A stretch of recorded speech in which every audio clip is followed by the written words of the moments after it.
오늘 통해서 세 가지 교훈을 이 시간 갖고자 원하는 말씀입니다. 우리 역사가 아놀드 테일러는 말하기를, 토임이라는 말하기를 역사는 도전하는 반응이다 라고 이런 말을 했습니다.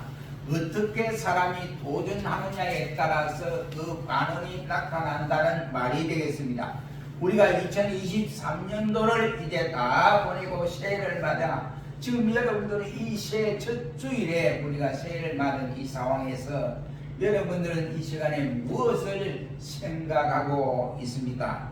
우리가 어린아이 때는 새해가 되기를 바라고 기다렸지 않습니까? 왜 그러냐면 우리 시대 때는 어리니까 그때는 신발도 새해가 되면 사줄 것이고 또 옷도 새 옷으로 사주고 이와 같이 한 해 동안에 입을 수 있는 여건이 새해밖에는 없습니다.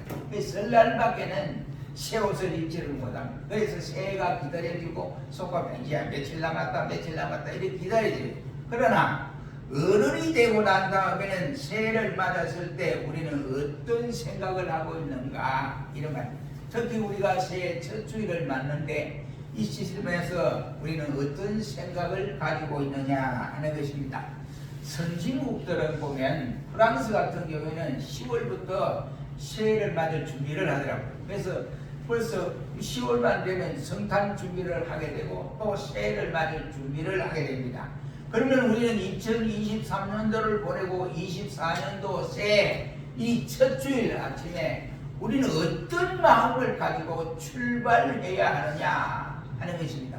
오늘 본문은 예수님께서 산상 교훈을 하시면서 설교를 하시는 가운데에 13절로 16절 말씀에 너희는 소금이 되고 빛이 되고 등대가 되라고 세 가지의 설교를 해 주시고 계십니다. 그러므로 우리는 신년 첫 주일 우리는 이 마음을 품고 우리가 첫 출발을 잘 감당하셔야 하는데 이 새 교훈을 통해서 이 시간에 은혜를 받고 새로운 마음, 새로운 다짐으로 출발하는 아름다운 시간이 되기를 주의 이름으로 축원합니다. 그 첫째가 뭐냐? 바로 이름에 합당한 삶을 살아가라 이라는 말씀이 되겠습니다. 이 세상의 모든 피조물들은 각각 그 이름이 다 있습니다. 들의 풀 한 포기도 이름이 없는 이와 같은 풀은 없습니다. 모두가 다 이름이 있다 이란 말. 하나님께서 천지를 창조하시고 마지막 다섯째 날에 동물과 사람을 만들었습니다. 그리고 만드신 후에 첫 번째 한 일이 그들의 이름을 지어 주었다라고 하는 사실입니다. 그 이름은 누구의 이름을 지어줬느냐? 하나님이 창조를 하시고 피조세계의 이름을 하나님이 짓지를 아니하고 맨 처음에 하나님의 형상을 닮은 아담의 이름을 지어주었더라고 하는 사실입니다. 창세기 2장 19절 말씀에 보면 아담이 처음으로 또 한 일이 있는데 하나님을 통해서 지음을 받았던 이 아담이 첫 번째 한 일은 하나님이 만드신 초자연적인 모든 피조 세계들을 이름을 짓는 일을 하나님께로부터 부여받아 그가 이와 같이 이름을 지었는데 오늘 우리가 부르는 모든 피조 세계의 이름들이 당시에 아담이 지은 이름 그대로를 부르고 있다라고 할 수가 있습니다. 그러므로 피조 세계에 있어서 우리가 이름이라고 하는 이것은 사람이든 짐승이든 무엇이든 간에 가장 중요한 일이다라고 말을 할 수가 있습니다. 더욱이 그 이름대로 산다고 하는 것은 더더욱 중요한 일이라고 생각이 되어집니다. 세상에는 숱한 이름들이 있는데 뜻이 없는 이름은 하나도 없습니다. 이와 같이 그렇다면 그 이름에 준하는 부끄럽지 않는 자격과 알맹이를 가져야 한다 이런 말이 되겠습니다. 유니무실한 이름이 되어서는 안 된다는 말이 되겠습니다. 이름은 좋은데 결과가 없다. 이 참 부끄러운 줄 알아야 돼요. 우리 예수님은 이름에 합당한 삶을 사셨습니다. 마태복음 1장 21절 말씀에 말하기를 아들을 낳으리니 그 이름을 예수로 하라. 그가 자기 백성을 저희 죄에서 구원할 자이심이라 하는 것이 예수님의 이름의 해석입니다. 그렇다면 예수는 그 이름대로 인류를 죄에서 구원해 주신 분이었다 이 말이에요. 우리 성경에 나오는 모든 신앙의 위인들을 보십시오. 저들의 이름이 있습니다. 그 이름에 합당한 삶을 살아갔다라고 할 수 있습니다. 그 여러분 믿음의 조상 아브라함은 열국의 아비라는 이름의 뜻이 있습니다. 모든 세계의 자기 백성들의 아버지처럼 믿음의 우뚝선 아버지 아브라함이 되어졌습니다. 그의 아내 사레 역시도 열국의 어머니로서 믿음의 어머니 역할을 그 이름의 뜻대로 잘 감당했으며, 신약의 스데반이라는 말은 이 면류관이라는 이름입니다. 주님의 복음을 전하다가 돌에 맞아서 쓰러지면서도 자기를 치는 그들을 향하여 아버지여 저희들은 무슨 죄를 지은지 알지 못합니다. 저희들을 사하여 주시옵소서 하면서 웃는 얼굴로 돌에 맞아 순교하는 이 장면을 우리는 사도행전에서 찾아볼 수 있습니다. 그래서 여기에 나타나는 이 스데반, 이 뜻은 바로 면류관이다. 복음을 위해서 순교를 하는 사람이니까 얼마나 예수님 앞에서 큰 영광의 면류관을 차지할 것이냐 이 말이에요. 그러니까 스데반 역시도 이름대로 이 세상에 살다가 순교를 하신 분이다 라고 할 수가 있습니다. 초대교회 성도들을 일러서 이방인들이 말하기를 그리스도인이라는 말을 붙였습니다. 이 그리스도인이라는 이 말은 예수님을 닮은 사람이다 이런 말입니다. 그리스도를 닮은 사람을 일러서 저들은 그리스도인이라고 이렇게 붙여준 이름입니다. 오늘날 우리는 성도라는 존귀한 이름을 예수 그리스도를 통해서 부여받았습니다. 예수 그리스도를 나의 구주로 고백하는 사람마다 모두가 성도라는 이름의 명칭을 받았습니다. 그 성도라는 말이 무슨 말입니까? 구별된 무리, 거룩한 무리라는 뜻이 담겨져 있습니다. 그 이름에 부끄럽지 않는 삶을 우리가 살아가야 한다 이 말입니다. 거룩한 무리, 구별된 무리의 삶을 사는 것이 성도의 삶이 되어진다는 말이 되겠습니다. 더 나아가서 목사, 아니면 장로, 권사, 집사, 아니면 가족으로 따지면 아버지, 어머니, 형, 동생, 그 이름에 합당한 삶을 살아가야 된다는 말이 되겠습니다. 예수님께서는 오늘 본문을 통해서 우리에게 소금이 되라, 빛이 되라, 등대가 되라고 세 가지의 교훈을 말씀하고 있습니다. 소금의 이름의 뜻이 무엇입니까? 짠 것이다. 소금이 짜지 않으면 예수님 말씀처럼 밖에 버리고 사람들에게 밝힐 뿐이라고 말씀을 하고 있습니다. 빛이 뭡니까? 어두움을 밝게 하는 것이 바로 빛이라고 할 수가 있습니다. 그리고 등대는 항해하는 배들에게 더 이상 저들이 사고가 나지 아니하도록 나침반 역할을 하는 것이 등대의 뜻이라고 할 수 있습니다. 그렇다면 성도는 성도로서 거룩한 무리, 선별된 무리의 값을 해야 한다 이란 말입니다. 성도가 되지 못하고 목사가 되면 기승을 떨어요. 목사가 되면 이와 같이 자기의 사명을 감당하지 못합니다. 성도가 되지 못하고 장로가 되고 성도가 되지 못하고 직분을 가지면 교회에 문제를 일으킬 수밖에 없습니다. 그러니 우리는 예수님의 교훈 첫 번째고 이런 값을 해야 한다. 이런 값을 해야 한다. 그러므로 2024년도 새해 첫 출발부터 우리 모두가 성도라고 하는 이런 값을 잘 감당하는 종들이 되시기를 주의 이름으로 축원합니다. 두 번째는 자기 자리를 바로 알고 자기 자리를 지켜라 이란 말입니다. 등불이 있어야 할 자리는 땅바닥이 아닙니다. 여러분 옛날에 이 전기가 들어오지 않는데 호롱을 냈잖아요. 호롱 등장대 위에 호롱을 올려놓습니다. 그런데 이제 이 호롱을 이와 같이 등잔대 위에 올려놔야 방안이 다 구석구석마다 다 비쳐서 훤하게 비치는데, 그렇지 않고 조그마한 대박 위에다 달이 살짝 나와서 대박 위에 놓으면 그 주위만 밟지 다른 데는 밟지를 않습니다. 오늘 예수님의 뒤의 말씀이 바로 그 말입니다. 이와 같이 등불이 땅바닥이 아니고 템바닥에도 놔도 아니 되는 것입니다. 등경 위에 등불이 올라와야 한다는 말이 되겠습니다. 등경 위에 있어야 할 등불이 오늘 이 대박 위에 올라든지 아니면 한 말 두 말 하는 이 말 위에 엎어놓고 그 위에 만약 된다고 한다면은, 그리고 말 속에 집어넣는다고 한다면 등불의 역할을 감당할 수 없다 이런 말. 그러니 이미 그것은 등경일 수가 없다고 예수님은 말씀을 하고 있습니다. 여러분, 우리가 눈을 감고 16절 뒤에 말이에요. 연필을 가지고 눈을 감고 자기 얼굴을 안 그려봤어요.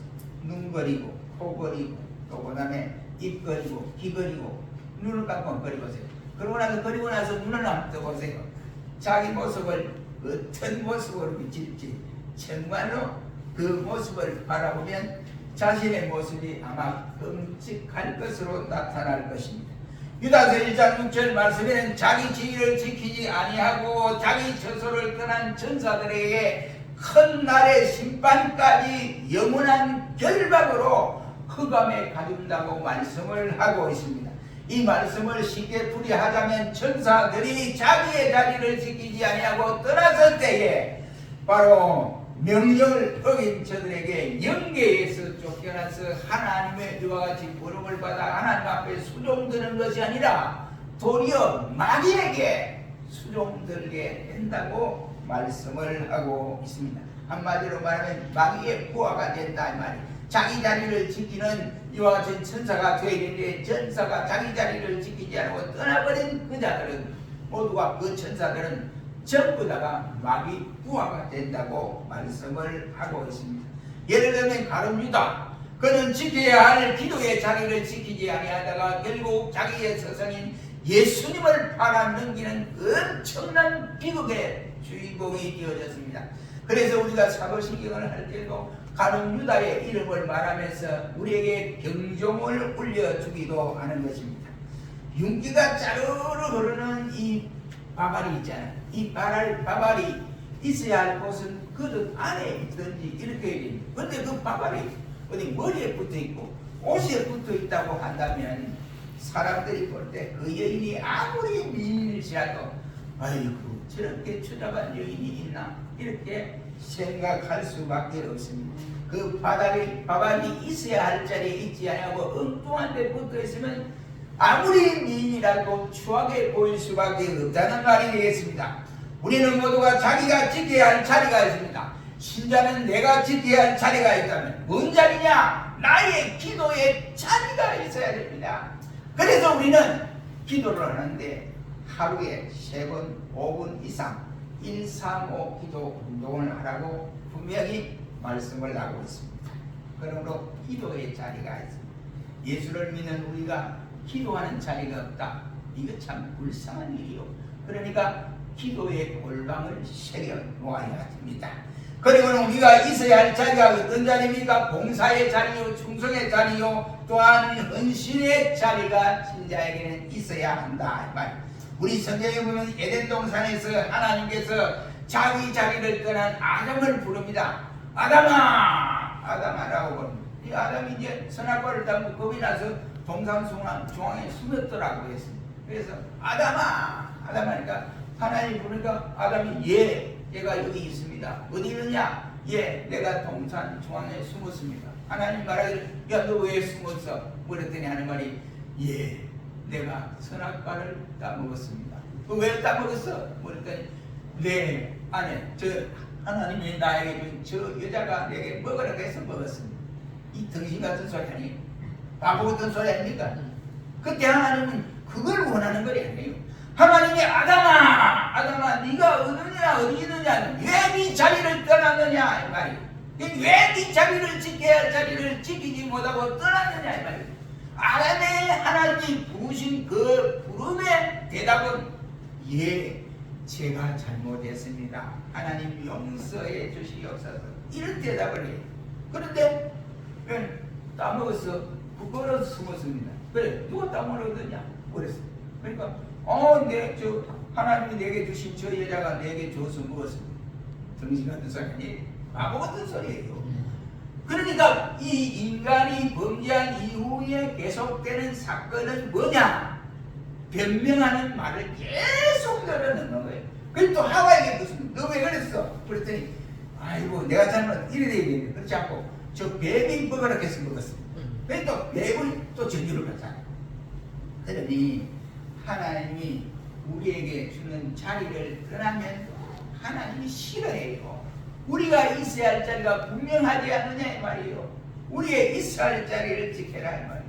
그러니 우리가 성도의 자리, 직분의 자리, 또 가정에서 아버지, 어머니의 자리, 남편의 자리, 아내의 자리, 자녀의 자리를 우리가 모두 지키기를 주의 이름으로 축원합니다.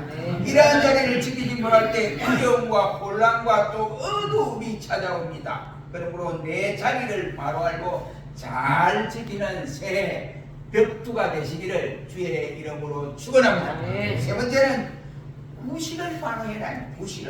구실을 바로 하는 성도가 되어야 된다. 이란 말. 등경 위에 있는 등불은 아름답고 광명의 빛을 발하여 주위의 어두움을 몰아내고 모든 사람들에게 밝음과 빛을 주고 아름다움을 선사하게 됩니다. 그러나 말 아래에 있는 그 등불은 그런 사명을 감당할 수 없다는 말이 되겠습니다. 재구실을 하지 못한다는 말이 되겠습니다. 이 등불이 이 큰 말이잖아요. 한 말, 두 말 되는데 그 속에 집어넣으면 무슨 소용이 있느냐 이 말이에요. 재구실 못하지요. 똑같은 원리입니다. 재구실을 하지 못하는 일들을 예수님께서 지적하여 주시는 말씀입니다. 재구실을 하지 못한다면 뭐만 남아요? 이름만 남고 자리만 차지하고 도리어 방해꾼이 될 수밖에 없습니다. 우리 모두는 적은 수이지만 재구실을 다하는 2024년도가 되기를 주의 이름으로 축원합니다. 그런 재구실이란 말은 내게 주신 직분일 수도 있고 그리고 책임일 수도 있고 사명감일 수도 있습니다. 여러분 우리의 지체가 재구실을 하지 못한다면 병들은 결과요. 또한 재구실을 못할 때 불화가 생기고 불행이 찾아오고 서로 간의 신뢰가 금이 가게 되어지는 것입니다. 그러므로 이렇게 되면 우리 모두는 누구를 막론하고 재구실을 다할 수가 없다는 말이 되겠습니다. 그래서 우리는 어떻게 해야 되느냐? 그러한 상황을 만났을 때 우리 신자는 정신을 차리고 성령의 도우심을 강구해야 됩니다. 하나님, 내 자리를 잊어버렸습니다. 내가 어리석게 그 자리를 벗어나서 지금 어디에 서 있는지 내가 갈 바를 알지 못하는 상황에 있습니다. 나를 건져 주시옵소서. 내 자리로 돌아가게 하시옵소서. 이렇게 강구하라고 고린도전서 16장 17절은 교훈을 주고 있습니다. 사랑하는 성도 여러분, 우리는 2023년도를 보내고 2024년도 새 첫 주일을 맞아서 새로운 각오와 결단을 가지고 출발해야지. 그냥 뭐 작년에도 뭐 새해가 있었고 올해도 새해가 있었고 또 내년에도 새해가 있을 것인가 하고 허리멍텅하게 이 새해 첫 주일을 맞으면 이 한 해가 헛수고요. 그러니까 첫 주일을 맞는 이 시간에 우리는 결심하고 결단하는 시간이 되어 여러분들이 어떤 마음으로 금년을 보내고 새해를 맞고 있느냐 하는 사실. 그러므로 우리는 2023년도를 보내고 24년도 새해 아침을 맞은 우리의 마음의 결단이 바로 서야 된다 이 말. 지금까지 그 이름에 합당한 삶을 살지를 못했다고 한다면 지금부터는 이름에 합당한 삶을 사시기를 축원합니다. 지금까지 제 자리를 지키지 못했더라면 오늘부터 제 자리를 지키시기를 축원합니다. 지금까지 구실을 하지 못했다면 이제는 내가 내 구실을 하랴. 성도라고 하는 구실을 하리라. 내게 주신 모든 일들의 직분에 감사하며 내 구실을 하리라 하고 결심하시기를 축원합니다. 우리 다같이 16절을 다시 읽고 결론을 맺겠습니다. 16절 시작. 이같이 너희 빛을 사람에게 비치게 하여 저희로 너희 착한 행실을 보고 하늘에 계신 너희 아버지께 영광을 돌리게 하라. 예, 이와 같이 너희 빛을 많은 사람에게 비치게 하여 저희도 너의 착한 행실을 보고 하늘에 계신 너의 아버지께 영광을 돌리게 하라. 그 말씀을 하셨습니다. 우리는 이 세 가지를 꼭 지켜서 금년 한 해 모든 영광을 하나님께 풍요하게 돌려드리는 우리 모두가 되시기를 주의 이름으로 축원합니다. 거룩하신 주님 감사합니다.